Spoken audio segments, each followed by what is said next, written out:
Part 28.15, Surah Al-Qasas, the stories Assalamu alaikum. Welcome back to Sufi Essence with Hammad Syed. We engage today in a deep, crucial, and eternally relevant contemplation of the chapter 28 verses 76 to 82 of Surah Al-Qasas, the stories. Following the majestic declarations of Allah's absolute sovereignty and the terrifying scenes of the Day of Judgment, the surah now introduces one of its most vivid, poignant, and socio-economically relevant narratives, the story of Korah. This figure, though historical, transcends mere chronology. He is an eternal, archetypal symbol of the spiritual peril inherent in extreme, arrogant materialism and the catastrophic blindness that comes from mistaking material success for divine favor or personal merit. This section serves three essential interlocking functions. First, it vividly contrasts the ephemeral, fleeting nature of worldly wealth with the permanent, enduring value of spiritual striving and righteous conduct, highlighting Qarun's fatal arrogance in claiming personal credit for his own immense provision. Second, it provides the supreme, comprehensive ethical and spiritual instruction to use material wealth as a means to the hereafter, establishing a balanced Islamic economic philosophy. And third, it depicts the swift, crushing, and total destruction of Qarun and his wealth, serving as a powerful, enduring warning to the Meccan polytheists, and indeed to all future generations, about the ultimate, absolute futility of materialism before the Lord, Ar-Rahman and Ar-Rahim. The burden of riches, Kanzel Aman, Quran, Surah Al-Qasas, the stories. Chapter 28, verse 76. Indeed, Qarun was from the people of Musa, peace be upon him, but he tyrannized them. And we had given him treasures of such magnitude that their keys would be a heavy burden for a company of powerful men. When his people said to him, "Do not exult. Indeed, Allah does not love the exultant," the narrative commences by immediately establishing the identity and immense, yet corrupting, wealth of Qarun. He was a member of the people of Musa, peace be upon him, often understood to be a cousin or a relative, meaning he had access to the message of truth and prophetic guidance. Yet he consciously chose to reject it in favor of worldly power, status, and self-aggrandizement. His primary defining crime is stated unequivocally, but he tyrannized them. His wealth was not utilized as a means of charity, social upliftment, or piety, but as an instrument of oppression and social tyranny, bagged over his own community. The Quran then focuses on the sheer, staggering magnitude of his material possessions, using a potent rhetorical image. And we had given him treasures of such magnitude that their keys would be a heavy burden for a company of powerful men. This image is immediate, visceral, and powerful. The treasures themselves were so numerous and scattered among so many vaults that the sheer physical weight of the keys needed to unlock them required the collective, sustained effort of a strong group of men. This detailed, almost fantastical description is not merely to record his wealth, but to amplify the crushing irony of his eventual total loss, and to emphasize that the wealth was ultimately a profound test and a potential burden, never an ultimate achievement or permanent possession. His own people, those who still possess spiritual clarity and ilm, offered him the correct, profound ethical counsel: do not exult. Indeed, Allah does not love the exultant. The word exult, tafrak, means more than simple joy. It means to celebrate one's material success in an arrogant, self-congratulatory manner, forgetting the true singular source of the provision. This specific kind of pride is explicitly and unequivocally condemned, as it leads directly to spiritual blindness, an inflated ego, and a denial of Allah's sovereign grace. The supreme ethical instruction. Kanzal Iman Quran, Surah Al-Qasas, the stories, chapter 28, verse 77. But seek through that which Allah has given you, the home of the hereafter. And do not forget your portion of the world, and do good as Allah has done good to you. Do not desire corruption in the land. Indeed, Allah does not love the corruptors. This verse provides the supreme comprehensive, four-part ethical and spiritual instruction regarding the proper use of material wealth, serving as a perfect and complete counterpoint to Qarun's self-destructive path. This is, in effect, a complete socio-economic philosophy rooted in the balanced perspective of Sufi essence. Ultimate goal, the purpose, but seek through that which Allah has given you, The home of the hereafter. Wealth is never the destination, but merely the vehicle and the means. The primary purpose of all provision is to invest it wisely in deeds that will yield eternal, permanent reward. This directive shifts the entire spiritual focus from temporary accumulation to eternal investment in the divine path. Balance perspective the right, and do not forget your portion of the world. This is the crucial, realistic, and merciful aspect of the balance. Islam is not a call to monasticism or utter deprivation.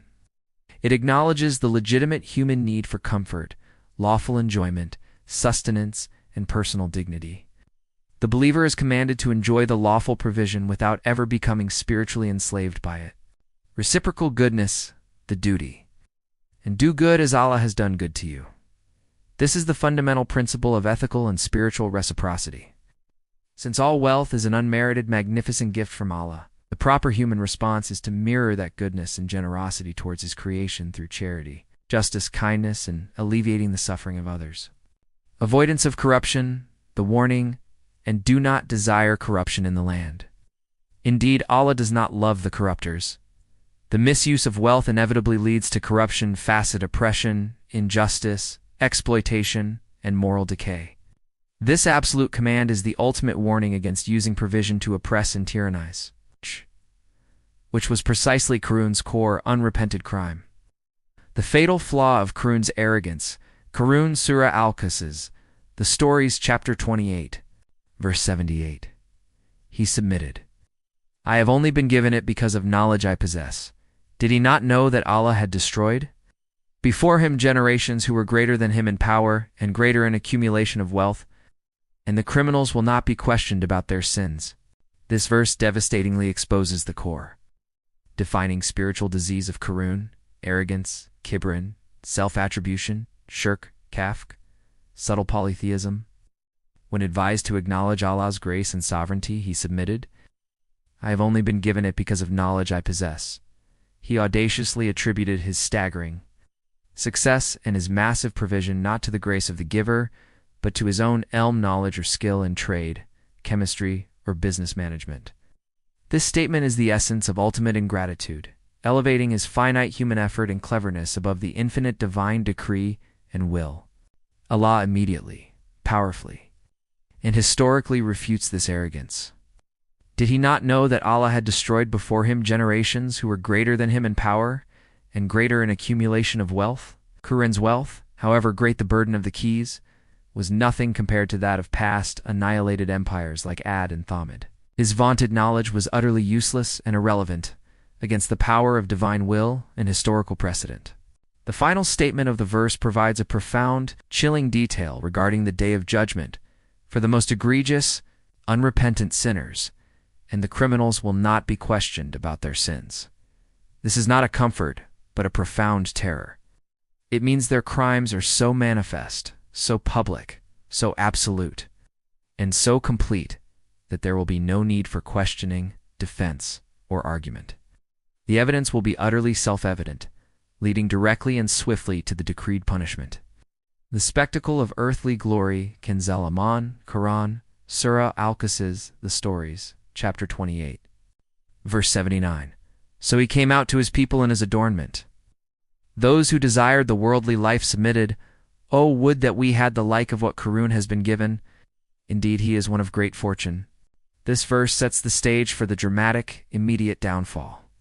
Qarun, having decisively rejected all wise counsel, chose to display his wealth in a grand public spectacle of vanity. So he came out to his people in his adornment. He showcased his finest robes, his jewels, his multitude of servants, and his entire retinue, magnificent.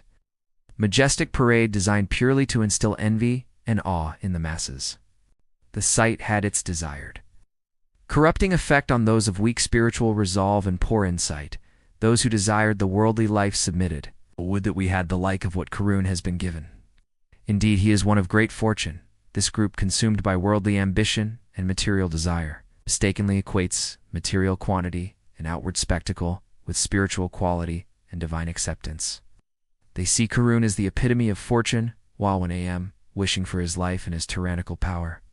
This reflects the pervasive human error of judging true success by shallow, external, and temporary standards alone, entirely ignoring the inner spiritual decay that fueled his arrogance. The wisdom of the knowledgeable Kanzil Aman, Qarun, Surah Al-Qasas, the stories. Chapter 28, verse 80. But those who had been given knowledge submitted, "Woe to you! The reward of Allah is better for he who believes and does righteous deeds, and none is granted it except the patient."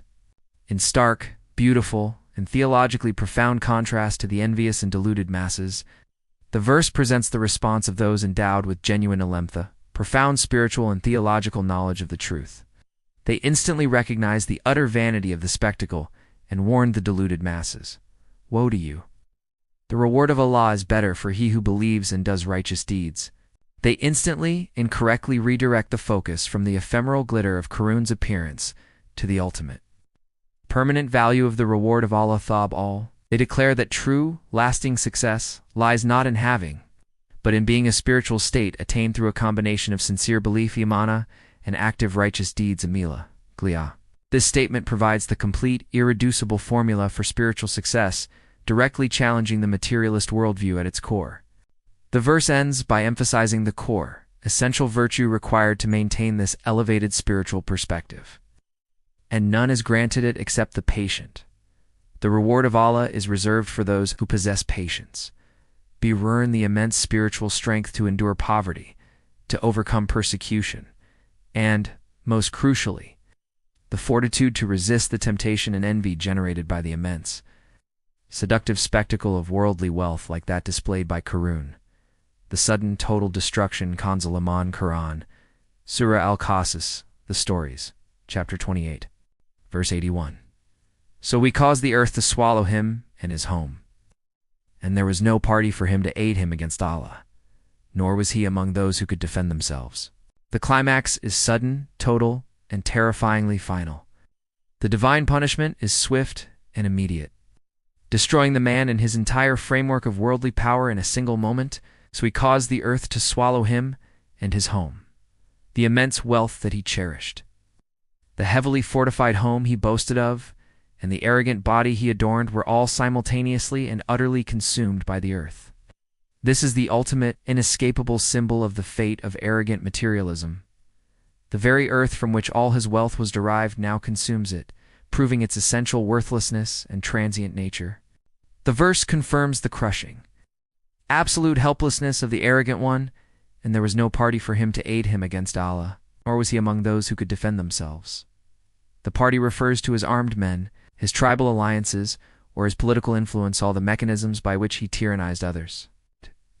In the face of the sovereign divine will, all these sources of worldly power vanish into non-existence.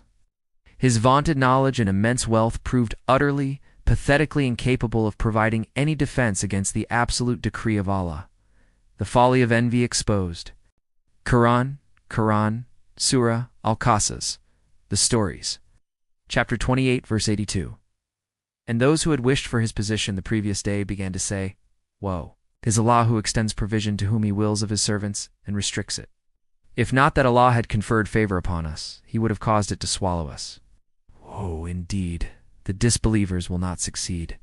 The final verse records the powerful, immediate, and profound repentant reaction of those who had wished for his position the previous day, the envious, in verse 79. The spectacle of Qarun's downfall instantly shatters their materialist illusion, leading to a sudden, potent spiritual awakening and realization of the truth. They now grasp the fundamental, non-negotiable truth that Qarun denied. Woe is Allah who extends provision to whom he wills of his servants and restricts it. The control and distribution of wealth is an act of sovereign wise will, a test of the recipient, and not a reward for personal merit alone. They realize that the distribution of wealth is governed by a divine decree that transcends human effort and is utterly outside of their control. Their repentance and self-awareness is immediate and profound.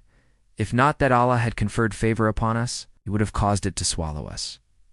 They recognize that their very survival is an unmerited, magnificent favor from Allah, and that the envy they harbored nearly led them to the same catastrophic end. The entire narrative culminates in their final, universal, and decisive pronouncement. Woe Indeed, the disbelievers will not succeed. The disbeliever is defined here not just as one who denies God, but as one who denies the source of provision and commits the spiritual folly of material arrogance and ingratitude. Hadith. The story of Qarun is the ultimate warning against arrogance rooted in worldly wealth, a spiritual disease known as kibra, haughtiness in Islamic tradition.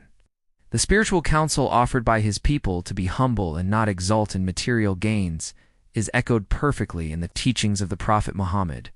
Peace and blessings of Allah be upon him regarding the fatal spiritual flaw of arrogance and the consequence of being made to sink into the earth. The Prophet, peace and blessings of Allah be upon him, taught, a man who was walking wearing a cloak and who was proud of himself was made to sink into the ground, and he will continue to go down into it until the day of resurrection. Sahih al-Bukhari, 5789, and Sahih Muslim 2088a. This hadith provides a direct, terrifying, prophetic illustration of Qarun's fate. Qarun was proud and exultant in his adornment and his immense wealth.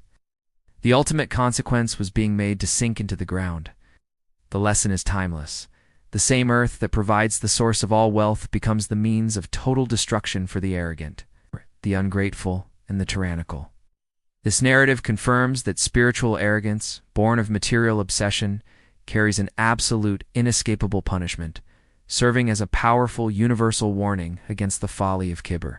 Let us now supplicate, drawing from the profound lessons of these verses, asking Allah to grant us a deeper understanding and to guide our every step.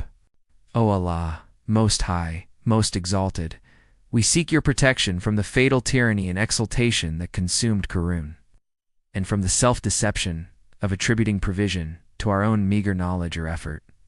We humbly pray for the supreme wisdom to seek the home of the hereafter through all the provision you have so mercifully bestowed upon us, never forgetting our legitimate, balanced portion of the world in our daily affairs. Grant us the spiritual clarity to always do good as you have done good to us, and grant us the immense strength to absolutely avoid corruption in the land, never using your gifts for oppression, injustice, or self-gain alone. Preserve us from the spiritual sickness of envy and from wishing for the fleeting great fortune of the arrogant. Ensuring our hearts are aligned with the eternal reward of Allah, strengthen our belief in our righteous deeds, and grant us the necessary patience to resist the seductive spectacle of worldly wealth, making us truly content and grateful with your decree. We affirm that you extend provision to whom you will and restrict it with ultimate wisdom. We pray for your continuous favor, acknowledging the absolute truth that the disbelievers will not succeed. O Allah, Ar-Rahman, and Ar-Rahim. May Allah illuminate your heart and mind with the light of this divine ilm. May He make your channel a beacon of guidance for all who seek spiritual clarity and truth. May your efforts be a source of immense reward, and may you be granted the highest stations of paradise. May the peace and blessings of Allah always be upon you and your loved ones. May He grant you unwavering steadfastness on the path of truth. And may your work be a testament to His magnificent names, Ar-Rahman and Ar-Rahim. Amin.